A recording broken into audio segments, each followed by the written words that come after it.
Yeah, hello everyone, and welcome to today's Crypto UK panel and webinar, a Lunch and Learn series. And I'll just hand over to Ian Taylor to introduce the webinar. Thank you.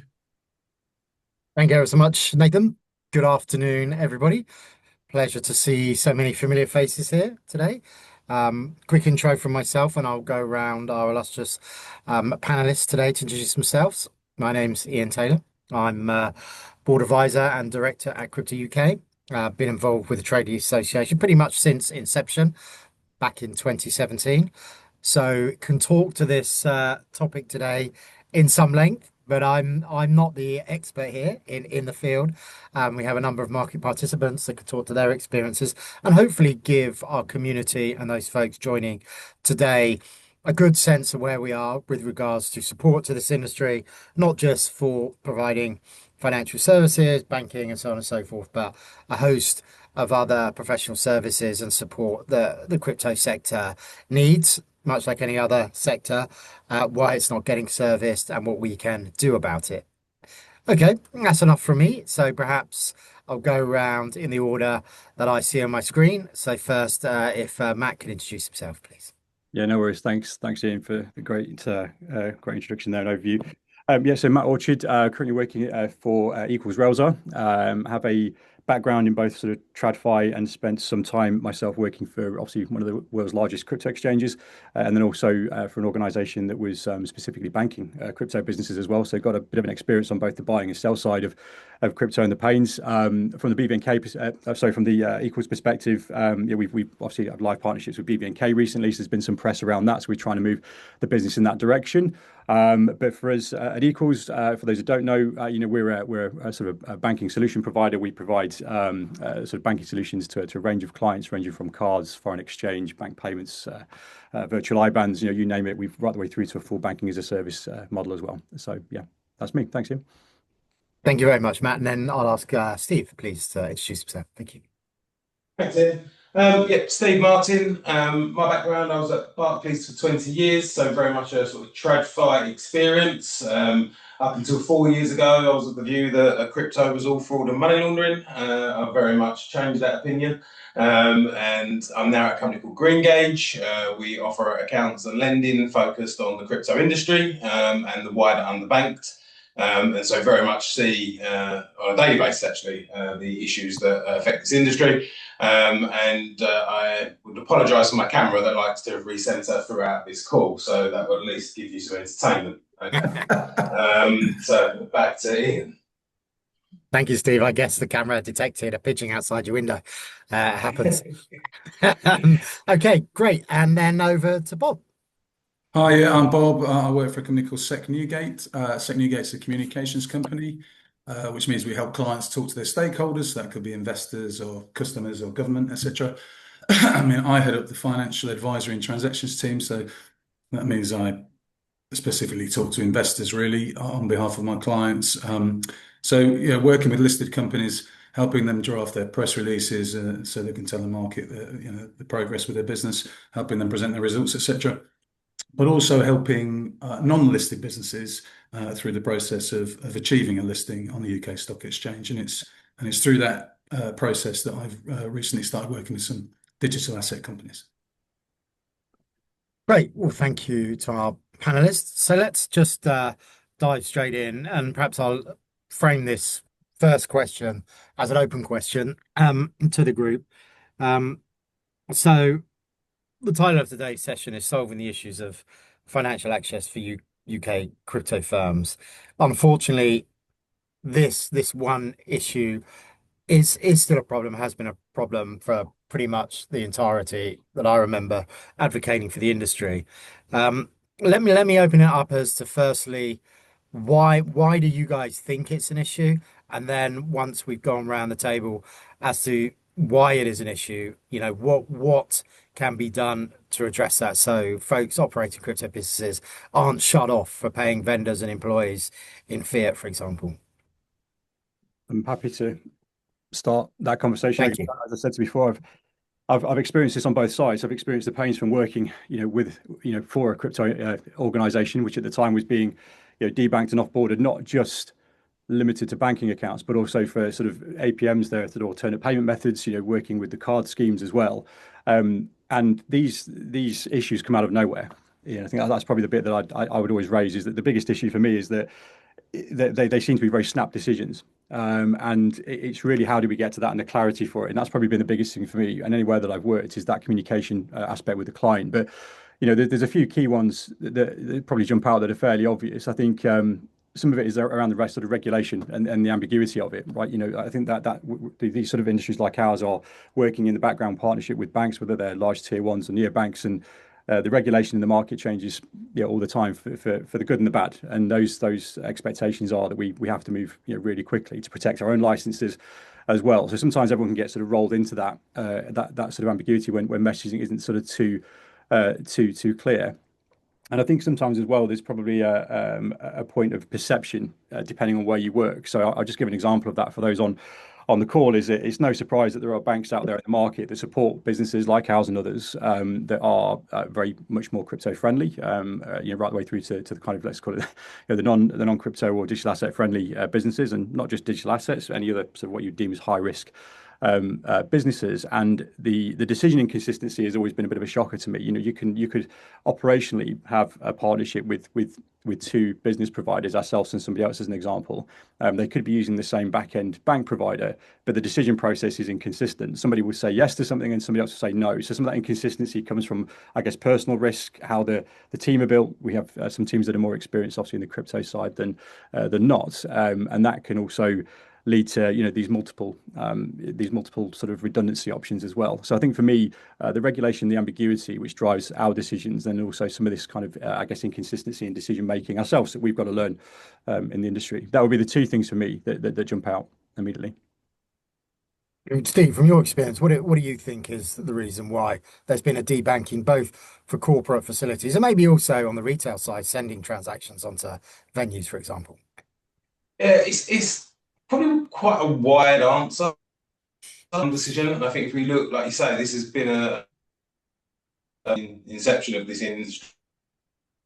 At the beginning then would have been a lack of understanding, a fear of a new technology and the risks that come with it. I think that probably went away for the large banks a while ago. I think they then went to the point where actually we'd rather have the 90% of the economy that we can easily onboard, easily manage, don't need large compliance teams to check every single transaction, because we want to offer free banking, for want of a better term. And we're happy to leave these more complex businesses, more complex organizations, niche providers, which is where places like Equals and Greengage do step in, because they're willing to take that case by case approach rather than stack them high, sell them cheap.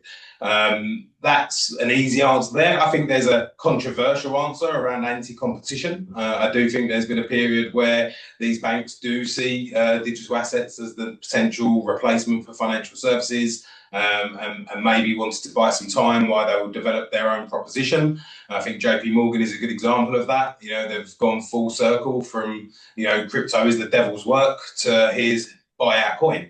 So it's a real change of tack there. And I think then last but not least, there is probably a kind answer around protection of customers and clients. So, particularly now we've got APP push fraud regulation, where it can cost the bank serious amounts of money if they allow these transactions to go through, and it turns out the end customer was party to a scam. So I think there's then a financial impact for them as well as potentially morally protecting clients from making bad decisions. But like I say, there are parts of the economy where they don't protect clients from that. So they've obviously chosen this one to protect them greater.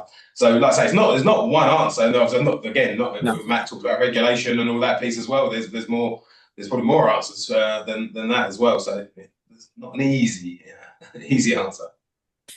No, and perhaps if I give some colour as to what CryptoUK does and has done historically to try and address this. Firstly, we work closely with a host of other industry associations, not just in the crypto and blockchain sector, but across the wider finance and fintech sphere. And so we've done a couple of sessions with UK Finance's members who have all of the major banks to try and create an understanding bilaterally between the two sectors as to the why and what we can do about it. We've had a couple of those sessions with our economic crime team, and it did generate a little bit of discussion, but nothing really of substance came out of that. And the messaging that we were receiving from UK Finance members, and in fact from wider stakeholders outside of the banking sector, was due to the FCA senior manager regime, the money laundering reporting officer is on the hook if they let any illicit finance go through their books. So you can imagine a senior manager that is the head of compliance and has the senior manager title is incentivized not to allow perceived high risk entities on their books for the reason they may be held personally liable. And that's a problem. And we are quite unique in the UK that we have this SMR region. It doesn't exist in the US. I guess it exists across European countries, but it does have that problem that any business industry perceived as high risk is pushed to the side for that reason. And if it doesn't economically stack up, then the compliance cost versus the commercials are very problematic. And that's what we hear a lot. And also when we talk to government, we've been in the room with the city minister, multiple city ministers, we've had several in the last few years, to try and get a government support for this problem. We hear a lot of the time, oh, the government can't really step in. This is something you should talk to the FCA or you should talk to UK Finance about, which we then do, and we don't get anywhere. So we found that we're in this sort of catch-22 situation of not really getting any progress. So it's been a bit frustrating, and we're no further forward on that. Bob, you got anything to add on your experience working with clients on the comp side? Oh, well, I mean, I think, I deal with companies that are, looking to list on the markets, and traditionally the FCA has not been hugely open to companies listing on the main market, and so it's difficult to access institutional funds. There are some crypto companies that are listed on more junior markets, but institutions can't always invest on those markets, and so it makes it more difficult. So I think, but I think, the environment is changing, and hopefully I can talk about in a positive way, and hopefully I can, talk about that later with a few examples perhaps. But, certainly the FCA is becoming, more open to companies listing on the main market. No, great. Thanks for that, Bob. And we'll get into FCA bashing. I mean, get into some critique on the regulator during the call. But yes, there has been some positive noises and positive actions in the UK. Okay, let's turn to the types of services then that businesses want, and what your firms, Matt and Steve, provide. What are you seeing that is available? What would you like to be available? And how does that compare with sort of an existing business that doesn't operate in crypto turning up to HSBC or any of the other big banks and being rolled out a suite of products? Maybe Steve, I'll kick off for you this time. Cool, yeah, it's interesting because it varies. Like, I think if you are a crypto company, a startup, a scale up, you probably are struggling to obtain banking services, and you'll probably go into an e-money institution to get that, which is where the services that we provide are the same with Matt equals. The reason for that is because the big banks, that what we was talking about earlier, if there's a revenue potential, it's a sizable opportunity, it's a very big company and well established with a long track record that they can do due diligence on, then they are more likely to onboard those large ones. So the smaller ones probably are the ones that, or not smaller, but small to medium, are having issues. And their wants are, I suppose, from really basic to really complex. So I think at the start point, it's look, we just want a sort code, account number, an IBAN, a SWIFT, the ability to send money backwards and forwards, pay our suppliers, pay our staff, and take our revenue in. Very basic requirements, and I think that's because of an expectation management. That they would probably like the bells and whistles that a lot of the banks can offer with ancillary products and services. A basic being direct debits is something that's hard to come by, so they find workarounds. Not all of them can access card services, so work around. But it's interesting. I have a bit of a bugbear, and I talk about this a little bit ago. So a number of years ago, the government did step in and make a right to have a bank account for individuals. That was very much driven by the welfare system and wanting to get benefit claimants out of the dole queue, per se, and into their bank accounts, and to digitise payments to save costs and track payments, etc. And that works very well. You can now go to any bank and get a very basic bank account that will do exactly that, enable you to receive money and send money, even if you're bankrupt, even if you've got a criminal record. It doesn't matter. You have that right, because in today's economy, you absolutely need a bank account. It's almost like a human right. The problem is they stopped short, and it was only an individual. So I do think when you said earlier around, it's not a government thing, it's an FCA thing, it's this. No, I don't think it's a government thing. I think they should legislate for the right to a bank account for businesses. If you are on Companies House, registered in the UK as a business, you should absolutely have the right to an account. How can you function without it? So, I'd happily join any campaign for that if you want to start one again. Yes, well, you heard it here first, folks. We'll get a campaign started that all companies at Companies House should have access to banking, and I absolutely agree with that. And what we advocate for in the UK is always a proportionate approach. And when we've gone to government, whether it's members of Parliament or civil servants in the Treasury Department, is come on, we are regulating now as an industry across a couple of areas, financial promotions and money laundering, and will be regulated across a host of other activities in the near term. So what we should be doing is encouraging, if not slapping banks on the wrist for rejecting applications from those firms that are regulated. We see this in France. This is mandated by the AMF, the FCA equivalent financial services regulator there, and in other jurisdictions. So that being said, I do hope that with further regulatory clarity in the UK, this will improve. Matt, do you think that's the case, or will we always have these discussions? I think there's always going to be something to discuss, but I think we're trying to solve for the big issue there, and I couldn't agree more with you, Steve. The battle to get access to an account is it's considering some of these businesses that are even being turned away are significant, right? That just shouldn't be happening. That probably goes back to my regulation point before, Ian. There's consistent changes all the time, which makes it difficult for businesses like ours to react to that change. We are obviously governed by our own regulations, but ironically, 9 times out of 10, we're working with these banks. You've mentioned HSBC that sit in the background that won't necessarily sign up a client directly, but because we're built, our compliance structure, our internal compliance structure is built to be more crypto friendly, and we're taking that risk, and we're sort of removing that away from the direct connection. We're still kind of powered by these businesses, so it feels like they're quite happy in a way, sort of having a light touch to it, where whilst businesses like ours sit at the front. But I think the benefit to that, and you asked us the difference around that, is that we're very, very agile as an organisation. So we thrive on tech and our ability to build quickly, which I think a lot of the banks are having an ability to do, right? Unless they prop up something themselves as a standalone, we can develop that. We can listen to feedback from the clients. If they need something, we'll always lobby for that with our own relationships, our own bank, and say, look, we have opportunities here. A lot of the times, and we spoke about this early in the week, some of these customers, it also depends on what they want from us, right? Some of these bigger businesses, they just want operational movement of funds, which obviously is a lot easier. But wherever there's a connection to, especially like a retail exchange, to the downstream user, that's where it becomes more risky for everybody, and the level of sort of due diligence and EDD has to be more. But all I would say, if you're asking for differences, that's obviously where businesses like ours and Steve come in, where we're building that ecosystem and that infrastructure to be crypto friendly, to work within those parameters, to build that education piece as well with the clients, and give them guidance on what it needs to look like in order to facilitate an account on our side. And I think as well, the more we see this, I don't know whether we're going to go into it later, but what I've experienced is we're kind of moving more away from these sort of high cost models as well. There are more choices out there, so there is adoption for sure.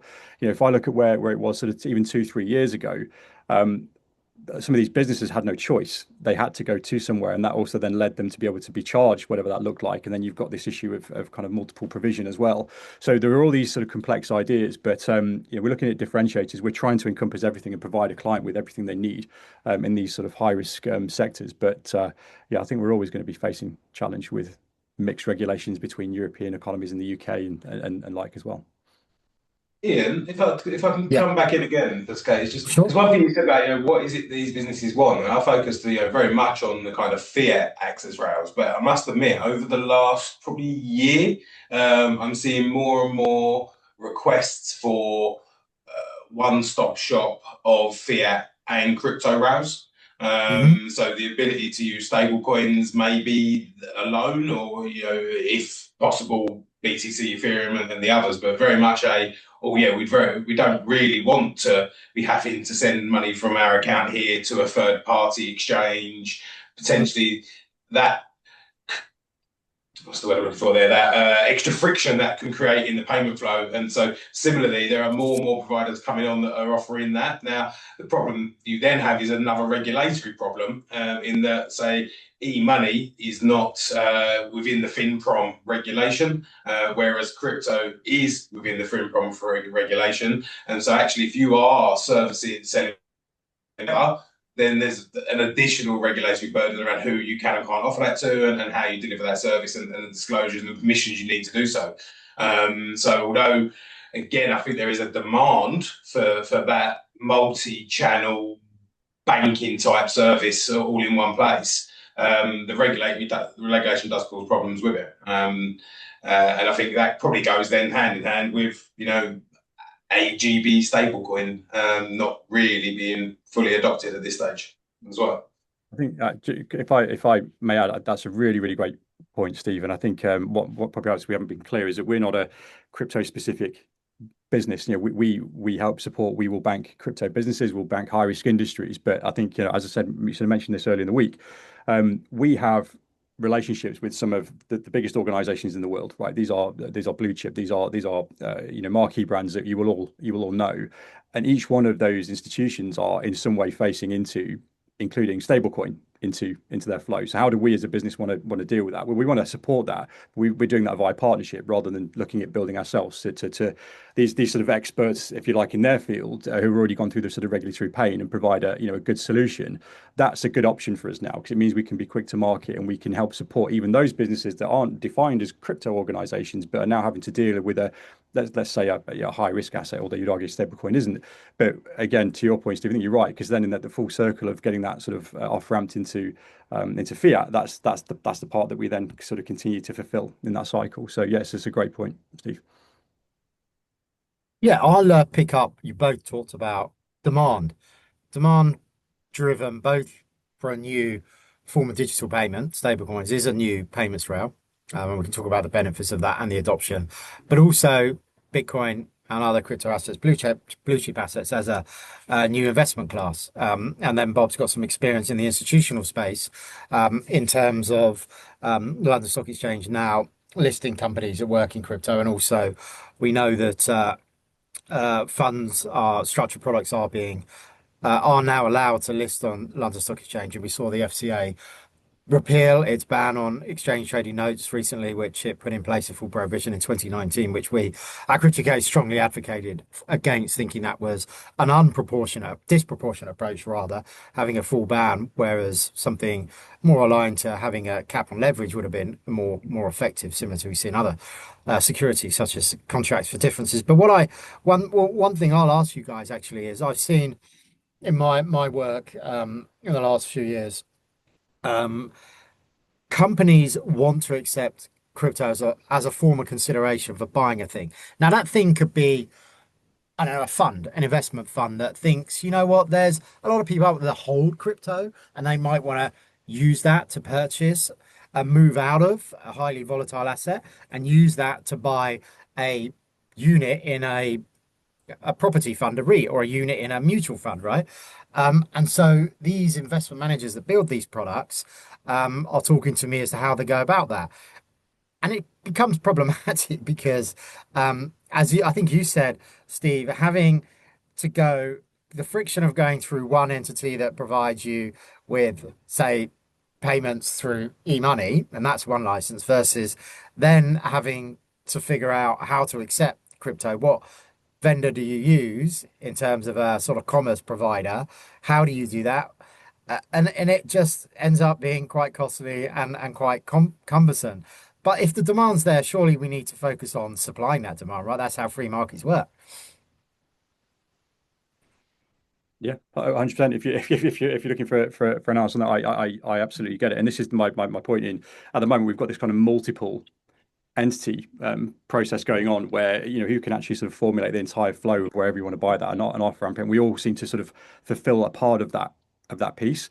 But when you look at stablecoin, the adoption, obviously everyone in the market is here, right? It's being adopted more and more. You've got people like Borough going out in the market at the moment saying, or giving guidance to put 1 to 4% of their investments into these sort of high risk asset classes. So it is being more adopted. But what that means is that then the end users that are doing that need to move that money some way somehow and get it into that part. And at the moment you've got process of exchanges, obviously stablecoin doing the process into organizations like ours, but then we can also off ramp that into an account, into that fiat account if and when required. So I think I'm not sure in terms of what the question actually is, but you're absolutely right. It creates costs, right? Every part of this means that you have to go out to market and find who's the best person for that part of it, who's then the best person for this, and who can provide me with the best solution. I guess the only thing is when you're talking about stablecoin and movement, the actual process and the money tree side of it moves pretty quickly, right? So it's not like you're sort of waiting for this to happen, but it just includes costs at every step of the way. And that's something that we're trying to look at and address here, right? On our entire sort of profile and strategy is how can we facilitate that full circle of payment from acceptings to deposits, then providing the fiat side of it as well. And that's a huge aspiration on our side, on our strategy to build that function. That's the feedback we're getting from our clients. Yeah, I guess it's Go sorry. ahead. Yeah, No, I was go just saying, 'cause it's interesting about the demand piece in that we recently onboarded a London law firm, very traditional law firm. They do contentious litigation, and they want to sort of break into the UAE and get business from there. And they're getting a lot of feedback around would you take payment in crypto? And they flirted with the idea, and now they've kind of embraced that, and they've opened an account with us purely for that. It is the off-ramping piece, so they will use a third-party exchange. They will then send the funds in, but they're a perfect, I suppose, from a sort of banking institution kind of side, a perfect client to do so, because obviously they have to do full due diligence on their client who will be paying them, so the whole source of funds, source of wealth piece would be satisfied. And I think that is easier for that, what we'd probably call low volume but higher value transactions with a full DD pack to sort of stop any payment freezes or anything. But they're doing that with us because they've really they've heard the horror stories if they were to do that with Barclays, for instance, who are their main account provider at the moment. They don't want to disrupt that because that's working perfectly fine for their fiat business and their normal business. But they do want to open up the opportunity for growth and access new markets. And there are people that will only transact in crypto, and that's not just criminals and fraudsters. There's a whole class of people that want to stay on chain. And again, same goes for stocks and shares. When we look at tokenization of sort of real world assets. I know one that's doing an IPO soon. They very much are trying to focus the crypto market because they're the sort of people that I think will be interested in that. But those people are very unlikely, these crypto natives, to go, oh, okay, I'd like to buy that stock or share that's listed on a UK market. So I'm going to take my crypto, take it to exchange, convert it into fiat, open a brokerage account, send that money to the brokerage account, then buy the stocks or share. If I can just buy that on chain, give BTC and get the representation of a UK stock or share, that just opens up, a whole market for those issuers, and also diversifying the potential investments of these crypto native people away from just crypto digital assets, into other markets. So there's so many benefits to do it in terms of growth. And again, as the country, we talk about growth over and over, we do less about impacting it. But successive governments have talked about, embracing the digital asset economy. London is built on financial services. Why you wouldn't embrace the new financial services is beyond me. But hopefully the government will realise that it is a path they should follow. We talk a lot about growth and productivity, but what we're actually doing about it has been a lot of messaging since the budget. But yeah, we do our bit here at CryptoUK to advocate as much as we can in Westminster. And Bob, I think it's time to sort of bring a question to you in regards to demand. Now, on the institutional space, the work you do at SEC Newgate, can you give us a sense as if you're seeing increased demand from that sector of the investment community? Well, not necessarily at this stage. I mean, my experience is, as I mentioned, I was appointed to help a digital asset technology company achieve a main market listing, and that company is called KR1. I don't know if you know of it, but they're focused on the infrastructure layer of decentralized networks like Polkadot and Lido, and they help to secure those networks through staking activities. And the process of listing them did involve a bit of back and forth with the FCA. But I'm pleased to say we succeeded in listing it last week, and I can't really speak for the regulator, but I think they're impressed with KR1's the KR1's long history. They've been around for about 10 years in the industry, but also they do generate a consistent income through staking, and I think that that helped to make them look more akin to a traditional business that might list on the stock exchange. But also, there has been this softening from the FCA. I think the UK government realizes, the US is charging ahead in terms of accelerating adoption of digital assets. So it's got to move, and so the FCA has become more welcoming, should we say? And the listing of KR1, I think, is a fairly momentous event, I suppose, London Stock Exchange, the main market, because it's the first multi-asset crypto company to list. So it's good for London, not just for KR1. But I would say that the infrastructure is not necessarily there yet because there aren't enough companies on the exchange. The sort of sell side banks, the sell side investment banks don't necessarily have the equity analysts in there that are crypto experts at this point, and they don't necessarily know who those institutional investors are. And I think there is appetite, but we're still in those sort of early stages. So I think that will come in time, but sort of watch this space, I guess. But it's just, and also those institutions, they don't necessarily. There's an education process they're going to need as well, because again, there hasn't been enough listed crypto businesses on the exchange for them to invest in. So I think they want to invest. I think we did a round table at our offices actually, where CryptoUK were involved, and it was probably a few months ago now, and there were a few institutions in the room that said, this is the best performing asset class of the century, and yet we're not in it, and we probably should be, even if it's a small amount. We'd like to have a small amount of our funds in there, but there just isn't sufficient business for them to invest in. So I think hopefully this thing will snowball. As more companies because the FCA has loosened up somewhat, more companies are able to get onto the stock market.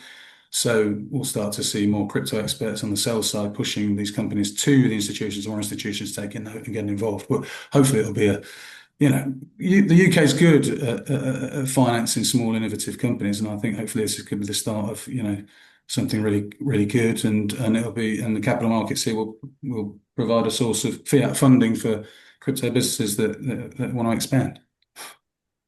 Yeah, firstly, credit to the team at KR1 and all their advisors to get that first listing on the UK's primary equity public trading venue. But I look to the US, and I mean, I could name half a dozen listed companies on more than one exchange, and also to Europe, smaller jurisdictions. We are a financial centre. Biggest flows from a number of different products go through the City of London.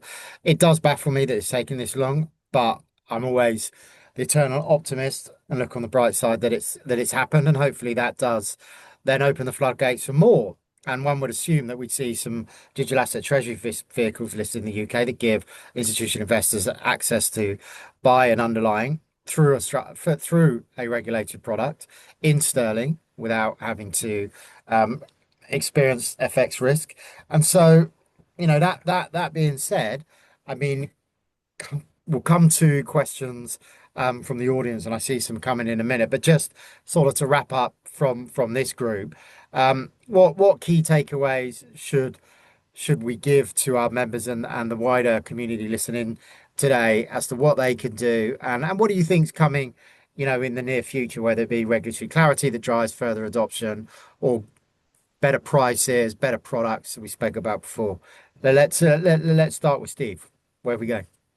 Oh, yeah, so I've probably two things. So I've focused a lot on businesses, and I suspect our audience are businesses, but this isn't an issue that is only experienced by businesses, right? You mentioned there about the ability to buy into digital asset treasuries using sterling.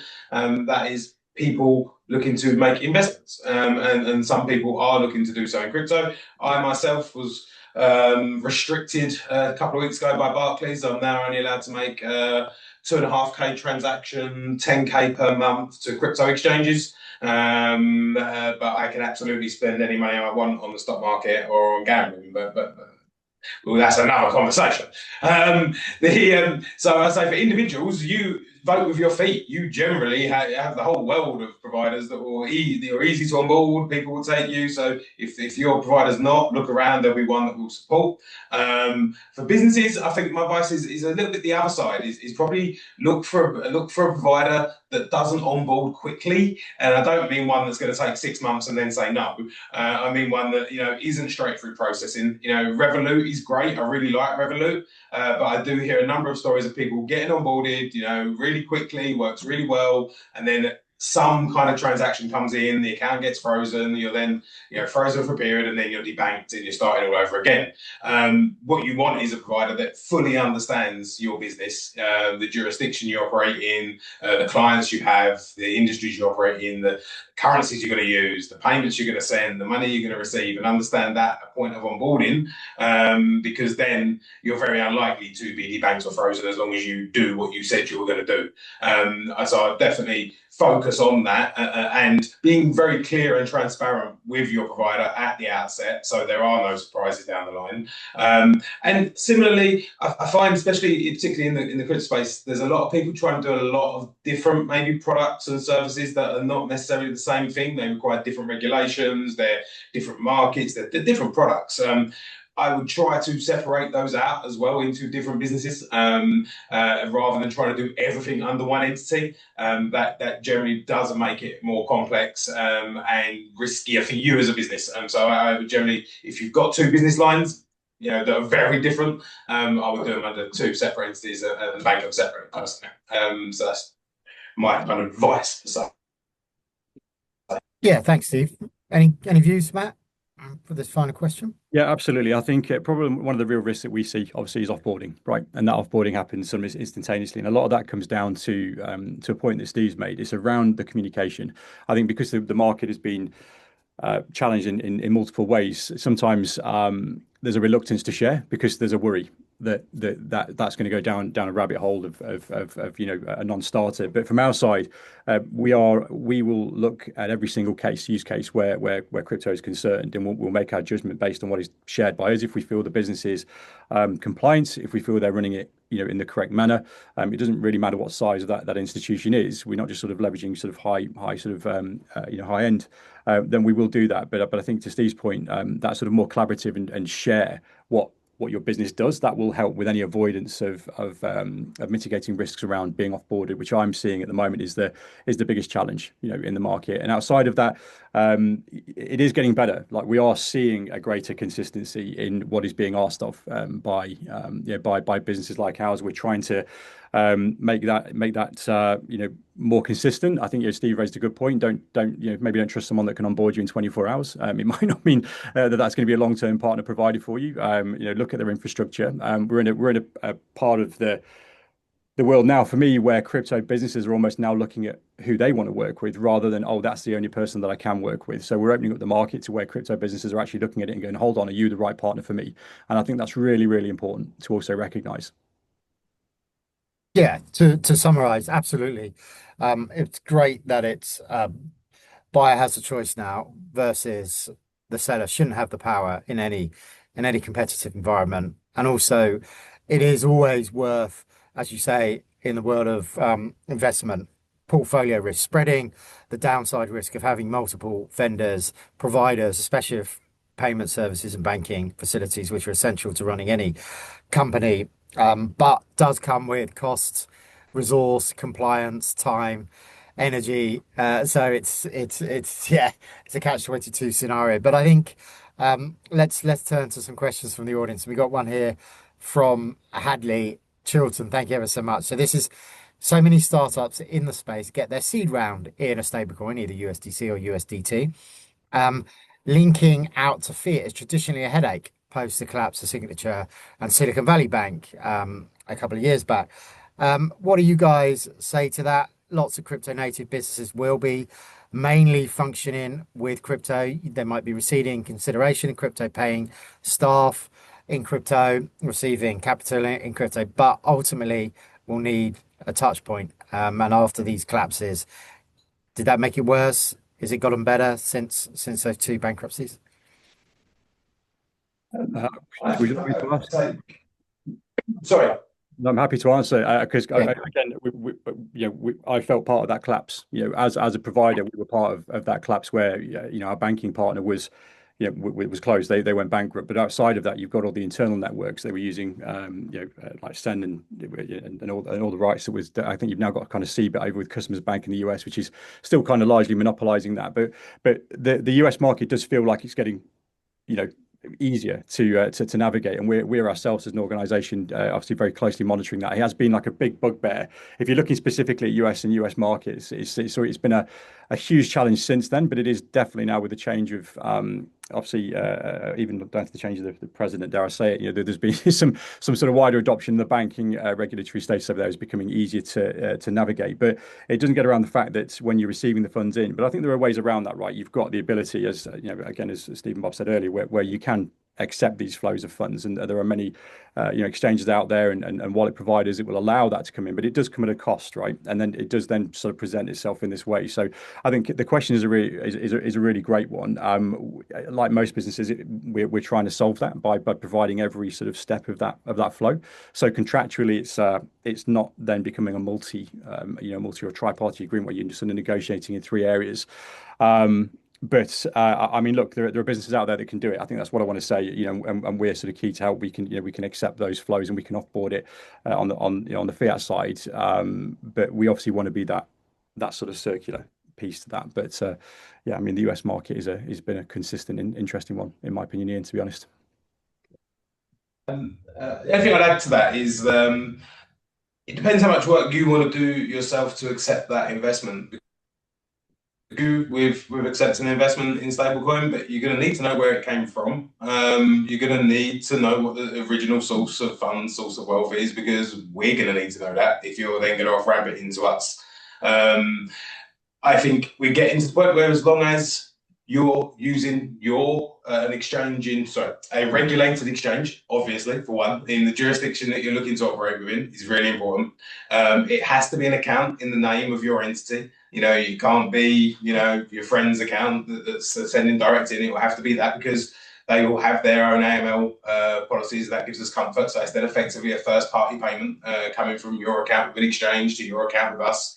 But yeah, we love the fact that you can do coin forensics and see where that money came from. You can't do that with a fiat transaction. We're going to need a number of bank statements to validate that. But it did come from somewhere originally. And that's what you're going to be able to evidence. So you're probably going to need the KYC information of the sender as well. It can't be an anonymous investor that we're not going to know about. So yes, it's possible, but you're going to have to do it the right way. Is kind of what I would say to that. Yeah, and that's sort of you covered some of a question from a member here there, Steve, and just maybe to elaborate from other folks. If you're advising banks directly, what would you tell them they should be looking for when assessing crypto firms as clients? You talked about the provenance of the investment in USDC in that example. How else can a firm go to the onboarding team and say, hey, look, I am tip top as a banking client of yours? Yeah, it's kind of simple, but policies and procedures go a real long way. Now, if you are a fully regulated e-money or VASP, for instance, you're going to have them, right? Because you needed them to get the regulation. And so that's fine. But there are a number of businesses that don't require regulation, because their activity doesn't require it. So they don't necessarily require policies and procedures. But I tell you what, they don't help the onboarding. I've seen many that say, here's our AML policy. For avoidance of doubt, we are not subject to this regulation, but because our clients or our customers are regulated entities, we have a policy, and here's our policy, and what we do. And if you have that across a lot of them, whether it's data protection, whether it's how you deal with complaints, whether it's how you deal with whistleblowing, I don't know, any of them kind of policies, they will add weight to the application and will also have processes in place that you may not already have, and may never need them. But that's one thing I would say. That's probably less so advice to the banks, but more to those applying to the banks. From the bank side, what I'd advise to banks is to go back in the small business with controlled restrictions. I don't think anyone's saying onboard a crypto company and let them go wild. I think what we're saying is, getting back to that where you have a relationship with a client, you understand the client, and you give them permission to do things within a specific permission for that client, and then manage them efficiently. But I think we're a long way from that because, we're moving further and further away from personal relationships within the banking system unless you are turning over, 5, 10, 20, 30 million pounds to then actually see your startup scale-ups aren't there to be able to have those human conversations. So maybe AI will help solve that a bit and enable them to, really interrogate a client without having to pay a human to do so. And then if they can understand it, they can onboard it and they can help it. So I'd like to think they're working towards that, but I don't know. Yeah, I think it would. Yeah. My sales hat, I'd probably say tell the banks just to send them to Equals, right? That would be the and will help. But I think just taking a step back even from the detail that Steve's provided, it's just look at it. Some of these businesses today are operating, with better regulatory standards than some of the businesses that they're probably banking already. And I think the issue is that they just view it as a high risk and they'll view everyone in the same category. And I think that is the ongoing risk. So just looking at it from a real sort of bird's eye, sort of level of it, they look at it, explore it, and don't just go, it's high risk, it's noise, because 9 times out of 10, somewhere along the lines that, these banks will be in some way touching, crypto or a digital asset via another one of the businesses. It's just the way it works. So I think that would be my. I mean, obviously Steve's shared a lot of detail, but for me, it's just take a look at it, and don't just categorize every single, opportunity in that way, because that's essentially what happens now. Crypto, it's high risk. It's gaming, it's high risk. That's essentially the view they're taking, which I think is wrong. Yeah, got a question here from William McDevitt. Thank you ever so much. We're saying that a number of UK crypto firms receive 100+ page due diligence questionnaires looking for very granular details down to SART, suspicious activity reporting metrics. Treasury did indicate they expect crypto firms to increase their due diligence on third parties. I mean, this is standard across all industry sectors, so we're not being signaled out there. Can CryptoUK and other industry groups lobby to get reasonable standards in place that gets more consistency in due diligence requirements in both directions? Well, I'll sort of cover that off in the work we do at CryptoUK. We have a financial crime working group that engages with all of the stakeholders, whether it be the illicit finance team, in Treasury's writing new policy, for example, the travel rule. We're instrumental in ensuring that self-hosted wallets weren't included in that, and also getting a de minimis of transactions much higher than our Europeans. So that was a good win, and that's your trade association being in the room, ensuring that a proportionate approach to new regulations for our industry occur. But there's a lot more we can do. I mentioned the work with other trade associations, UK Finance and the big banks, but we are up against it. Also, with regards to the National Crime Agency, which does a lot of work, does a national risk assessment every 2 years to categorise whether crypto is high risk, medium risk or low risk. We've managed to keep it at the medium level with regards to that report, where we've seen other jurisdictions, France is a good example, upgrading crypto for that. And that's really important, because what that then will do, if we're upgraded, crypto falls into high risk. It requires entities that want to touch crypto to do a truckload of more work when it comes to compliance and resource. So that's a key thing we do. Quite a lot of the work we do is goes unseen. We're always in the room with these stakeholders, whether it be law enforcement, the regulator, and government, to ensure that we are talking to them. In fact, I think we've got a call with the National Crime Agency later today. And in fact, I believe the last call I had with a team in government was to support on a global wide event hosted by the UK, inviting finance ministers from across the globe to help them understand some of the issues with regards to sanctions avoidance and anti-money laundering, which will be in the room helping them curate that session, which is really important for global understanding, adoption, and protection, because we all don't want to have folks using our technology, which is technology doesn't care about jurisdictions, criminal activities, but we want to make sure that we're not seen as a weak point, because we believe that the technology, through the ability to have public, transparent ledgers that are mutable, offer a much better way, as said earlier by Steve, to better identify illicit transactions and, in fact, block them and trace them and track them, and recruit them in the cases of criminal activity.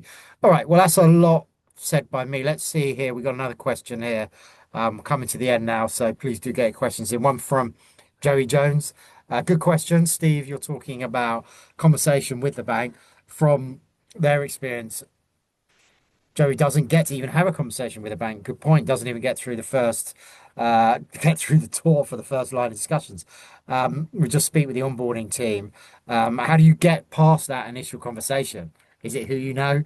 Is it your background in finance? Yeah, I mean, yeah, it is a little bit. If you've got a route in, there's definitely a way there. If you've got other traditional business and existing relationship there, sometimes that helps. In reality, it's not. It is going to the niche providers. I mean, I'm trying not to. I'm going to be crypto. I'm trying not to shield Greengage too much. But we talk a lot about appetite and serving the crypto industry, but we talk less about the fact that we support it with relationship management. And humans for every client. And human conversations. I know it's a bit old school, but I think it's going to come back a bit. Banks are very much retrenched from that. But with the rise of AI, yes, it's helpful for chatbots, but it makes it very hard. You get very good deep fakes and very good voice simulators coming into place. So I think we lead on the fact that protects us, having a human, and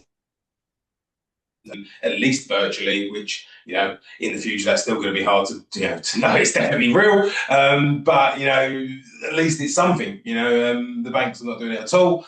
So yeah, look for an organisation that's got humans that are willing to talk to you, because that is probably the only way you're going to do it. You need to be able to explain your case and need to have a back and forward dialogue around why your business is okay, and what the flow is actually going to look like, because that is a decentralized exchange, that is really punchy. But if that's none of that flow is ever touching the operational bank account that you're opening, probably shouldn't matter. It's an operational account with funds coming in, maybe in fiat from an investor, and going out to pay suppliers and salaries. That should be bankable, even for a very punchy business.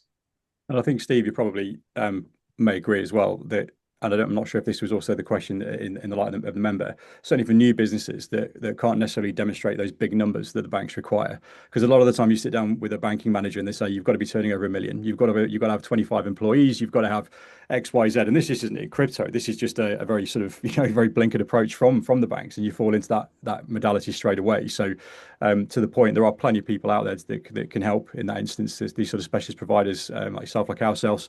And yeah, getting through that door it is tough. I do feel your pain. Sometimes it's not even down to the work that you do; it's down to the size of the business. So for startups, it's very tricky. Great. Well, we're getting near the witching hour now, so I think it's probably time to wrap up. And just to summarize, firstly, thank you ever so much to our 3 panelists today for coming along and sharing their insights. We're very grateful here at CryptoUK, and for our attendees today and their questions. I guess all that remains is for us to take away these questions, considerations, and concerns, and continue fighting that good fight for our industry here in the UK and overseas, and we'll have some pretty interesting news coming up for our members in the next couple of weeks. So we're pretty excited about that. But again, thank you ever so much to Matt, to Steve, and to Bob. We appreciate you staying. We look forward to seeing you at our Christmas bash tomorrow. That was good. Thanks, Ian. Thanks, Ian. Those that attended, Thanks, guys. Thanks. Thank you. Cheers. Bye bye. Bye.